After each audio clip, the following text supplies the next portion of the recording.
So I did this bari sax for doublers. So I decided to do this one for soprano. I'm going to do tenor next. And I'm in the process of getting another alto because the one that I have isn't what I need it to be. All right, ladies and gentlemen, so check this out. Here, I want to show you this case. In this top pouch, we have a little storage area that's right here. Let me show you the back of this.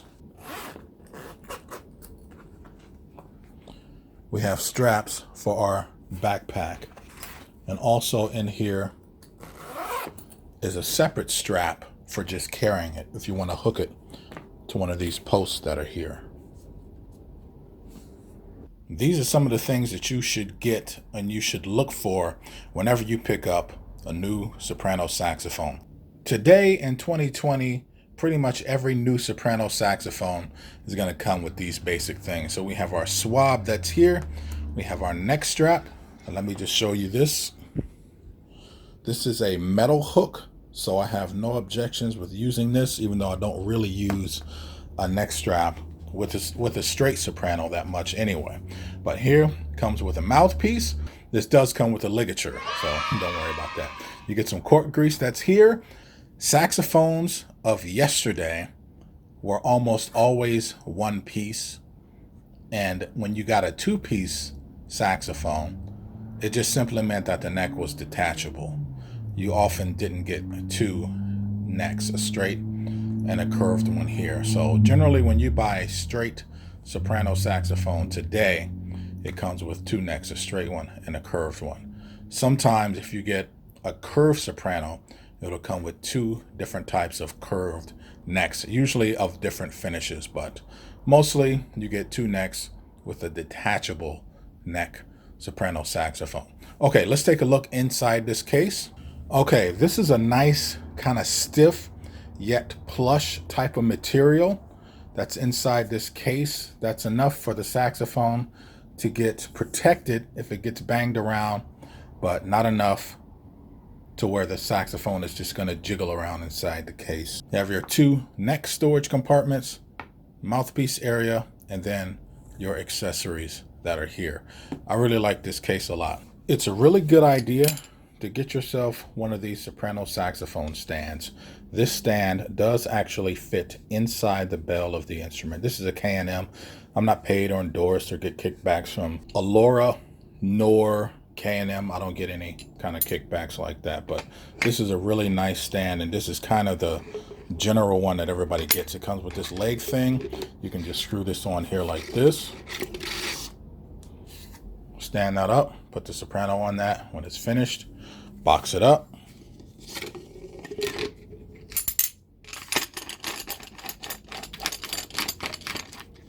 This fits inside the saxophone, which fits inside the case.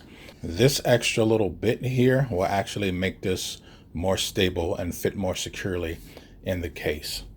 Okay, let's continue.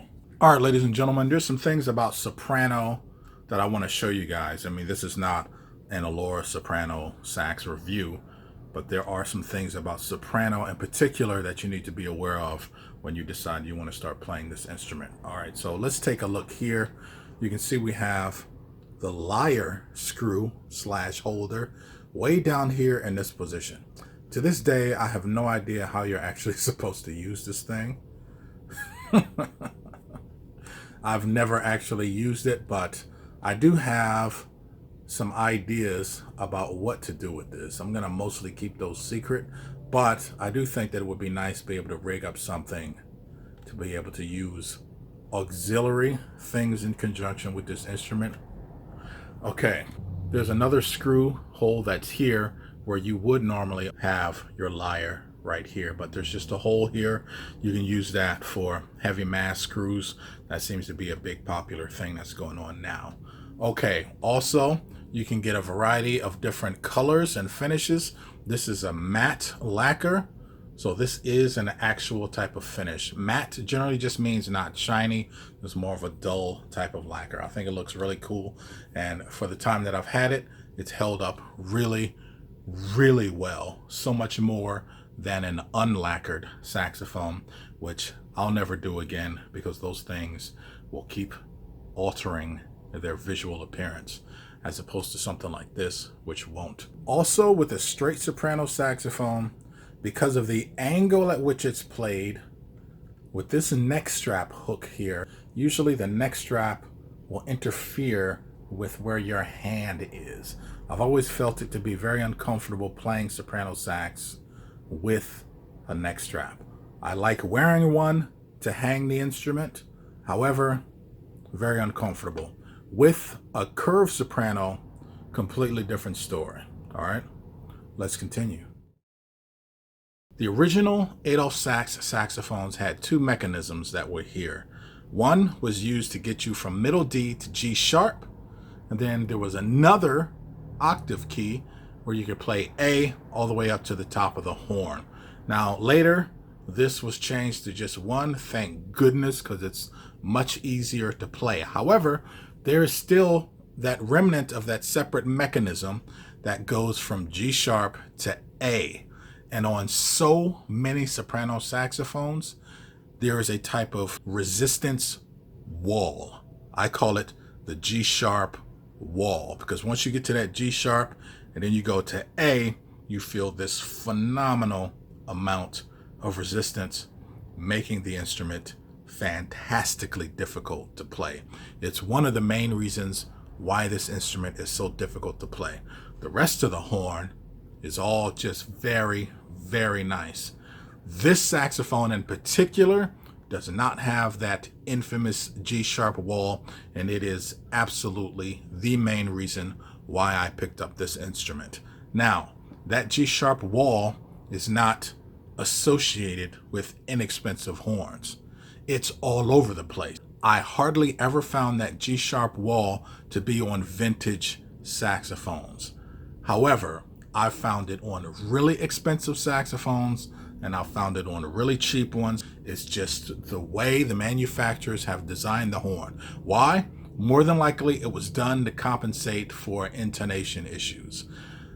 This instrument is just really good. It wasn't very expensive. Again, I don't work for this company. I'm not trying to sell you one of these, but the whole point is that when you go to pick up a saxophone, if that's an issue, try another one. Like for me, it took me 20 years to find a saxophone that was affordable, that didn't have that G sharp wall.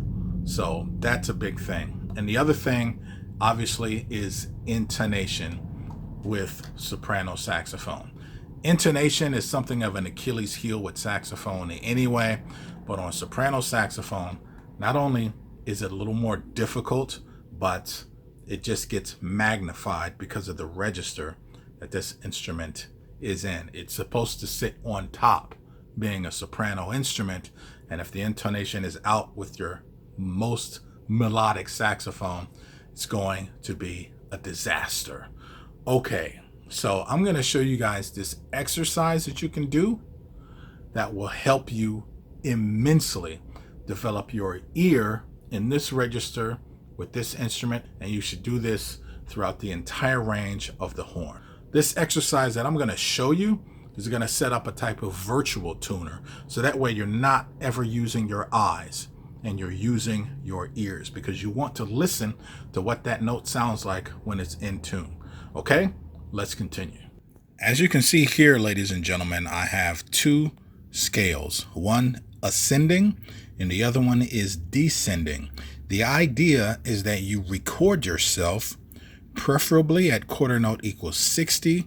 For this example, I have it quarter note equals 90 just for the sake of time in this video, but record yourself playing this major bebop scale in one direction. So let's say we start on the low G. We want to record ourselves playing the low G all the way up to the high G.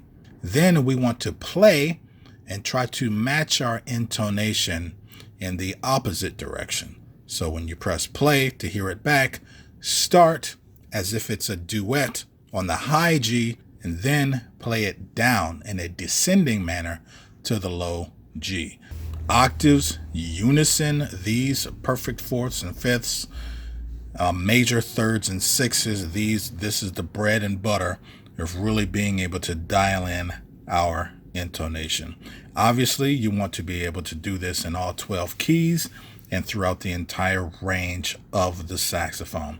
So here's a playing example, but you really want to put the time in and record this yourself. Here we go.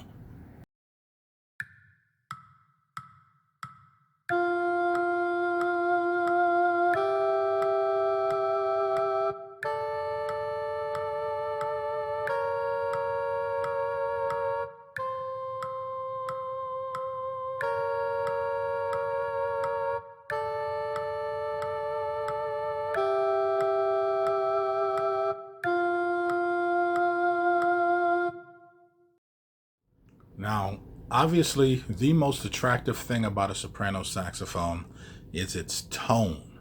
You are in that upper register, it's light, it's soprano. That's why we generally gravitate to playing this instrument, is to have that tone, that timbre in that register. So obviously, you're going to want to spend a lot of time practicing your tone. The most effective thing you can do for practicing your tone are long tones. But I'm going to tell you right now, never ever practice your long tones without a tuner. Certain notes will resonate better than other notes. Your ear will become really, really good at picking up what's resonating well over what's more in tune. So you can wind up teaching yourself to hear what's resonating better than what's actually being played in tune. And you do not want to do that. There's a lot of really great saxophonists that play out of tune because they're not prioritizing the pitch. They're prioritizing the way a certain note resonates when they pitch it a certain way. And almost always that note is not in tune. All right, so when you practice long tones, be practicing with a tuner. And before I go on, speaking of intonation, do not ever tune a soprano saxophone to a concert B flat. You don't want to tune a saxophone to a concert B flat anyway, but we often do it because it's a carryover from when we were in elementary school and we just had to play our concert B flat scale as a warm-up. In that category, at that stage, it makes so much more sense to tune to a concert B flat than it does to the note you should actually tune this to, which is a concert A. The reason why is that a concert B flat on a tenor and a soprano saxophone gives you a C, which is a weird kind of goofy note anyway, especially on tenor in the upper register. That note can be all over the place. And a G, which is a concert B flat on an alto, is generally pitched a bit low. G is usually a little bit low on saxophones anyway. But a concert A puts an alto saxophone on an F sharp, which to my ear is the most resonant note on a saxophone. You tune a tenor to an F sharp, that puts you on a concert E. Now the alto's on a C sharp, which is kind of the worst note. All right, so on a tenor, that B natural is usually a tick low, but if you tune it just a tiny bit sharp, then that gives you some sharp flexibility with your intonation. So since you won't be playing this instrument in elementary school, junior high, or probably even a high school band, you never want to tune this thing to a concert B flat. Okay, ladies and gentlemen, here is the mouthpiece that the horn that I have came with. Here's a Rico one, Selmer one. I do have another Selmer one. Here's a Duke-Off. I have a Yamaha and a Cannonball, and I think a couple other mouthpieces. But the whole reason why I'm showing you this is because the bore size of all of these mouthpieces are pretty much all different from one another. And that can make it very challenging when you want to go from one mouthpiece to another, making sure that your cork is in such a way that will allow you to be able to go from one mouthpiece to another. This is one of those things you need to watch out for, especially if you wind up paying a lot of money for a mouthpiece.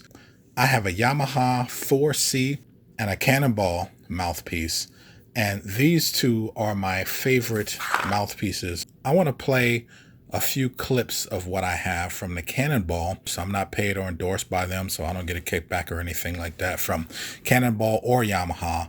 Some I'm playing it up close in a pretty dead room. Some of it I'm playing relatively close in a live room. There's a large hall and a variety of different venues that I'm playing these mouthpieces in. The Cannonball will cost you around $90. You have to buy them through an authorized Cannonball dealer, and you can pick up the Yamaha for around $30 to $35. You can pick that up online. Okay, ladies and gentlemen.